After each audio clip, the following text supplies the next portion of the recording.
Alors, la nouvelle axiomatisation de la géométrie est opérée par Hilbert dans les principes de la géométrie, un texte qui date de 1899 et donc qui intervient après les résultats de Poincaré en mathématiques sur les fonctions fuchsiennes et avant les travaux d'Einstein donc en 1905 et 1915. Hilbert s'inspire de l'axiomatisation de l'arithmétique opérée par Peano en 1889. De façon analogue à Peano, il distingue 5 groupes d'axiomes.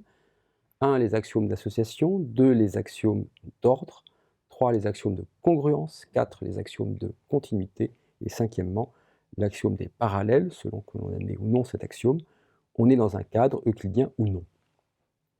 Alors il y a une différence profonde de cette axiomatisation avec celle d'Euclide.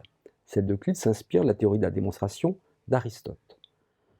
Euclide distingue notamment entre les axiomes, qui sont des propositions qui valent pour toute science, par exemple l'axiome 9, le tout est plus grand que la partie, et les postulats qui ne valent que pour une science particulière, par exemple le postulat 5 sur les parallèles. Alors que chez Hilbert, il n'y a que ce qu'il appelle des axiomes, qui sont en fait des principes propres à une science particulière, donc comme les postulats chez Euclide. Ensuite, ce que Hilbert appelle axiomes, ce sont des principes indémontrables. Comme les axiomes chez Euclide, mais contrairement aux postulats chez Euclide, parce que les postulats chez Euclide sont simplement indémontrés, alors que l'axiome chez Hilbert est l'équivalent du postulat chez Euclide. Troisièmement, les axiomes chez Hilbert sont hypothétiques et autorisent une variabilité axiomatique, ce qui n'est pas le cas chez Euclide. Chez Euclide, seuls les postulats sont hypothétiques, mais ils n'autorisent aucune variation. Enfin, chez Hilbert, il n'y a pas de définition, contrairement à chez Euclide. Parallèlement aux axiomes et aux postulats, chez Euclide, il y a des définitions. Les termes sont définis. Hilbert entend se situer à un niveau purement formel.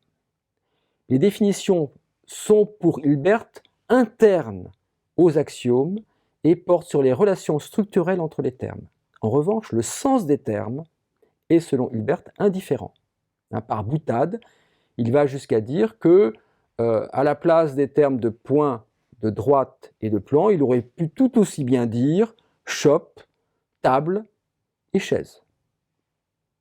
Alors ici, il y a une opposition avec Frege dans le cadre de leur correspondance qui date de fin 99, début 1900, donc toujours avant Einstein.